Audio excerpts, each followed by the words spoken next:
Alors on a la chance d'être dans une situation plutôt favorable par rapport à la métropole lyonnaise ou à la métropole parisienne ou même à la métropole marseillaise.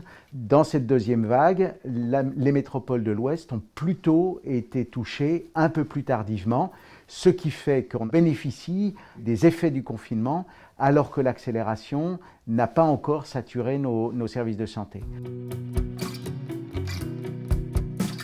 La grande différence avec cet été où le virus s'accélérait beaucoup plus lentement, c'est le fait qu'on se retrouve nombreux dans des espaces confinés parce qu'il fait froid dehors. Et donc, à l'intérieur de ces espaces-là, la transmission est beaucoup plus importante.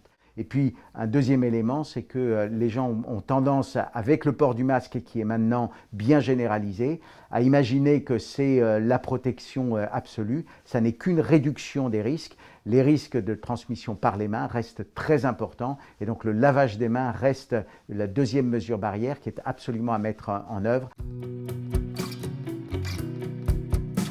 Porter un masque, se brasser le moins possible, se laver les mains et aérer les espaces et ne pas se retrouver dans des espaces confinés nombreux. Bon, ben d'abord, c'est de ne pas perdre espoir. Le confinement est en train de produire ses effets et on va peut-être réussir à éviter de la saturation du service, des services de réanimation. Ça, c'est une bonne chose et c'est une très bonne raison de tenir ce confinement.